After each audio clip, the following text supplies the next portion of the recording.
women and young men. Study hard in school and be near the top of whatever you do. Over. I studied chemical engineering at university. I got my PhD in chemical engineering, and I was always working on side projects dealing with science and engineering.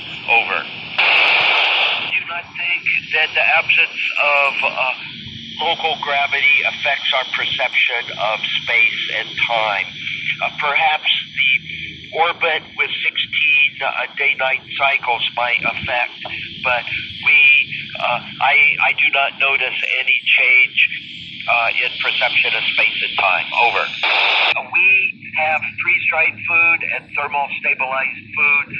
It's a lot like camping food, and we rehydrate it with warm water, or we put it in a food warmer. We do not raise food on space station. We do not have the capability to raise enough calories for keeping a crew fed at this point in time. Over. Eating in space, you have to be careful not to lose your food in terms of it floating off. You want to avoid food that makes a lot of crumbs. I like to eat with chopsticks. Chopsticks are really good to eat your food in space. Over. I never get bored on ISS. There's so much to do even in your off-duty time.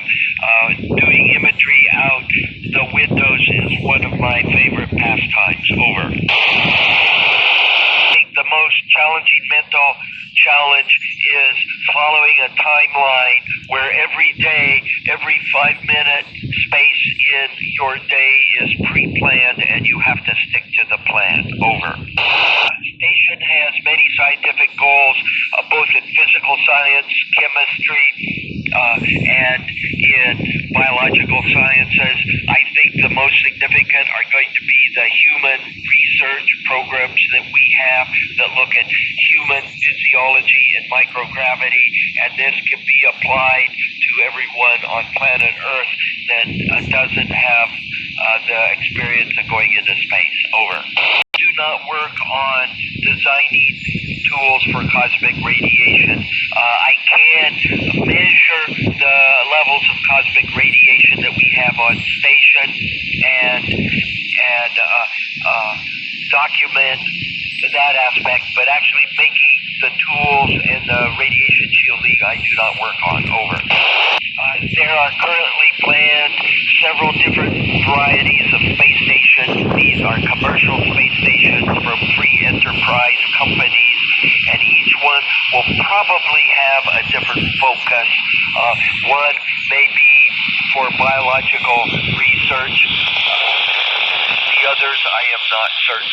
Over. The hardest thing to do in microgravity is working with something that has a lot of little tiny parts, like little screws, little nuts and bolts. They tend to float off in weightlessness. Over. Surprisingly, moving big, heavy objects is easy to do in microgravity.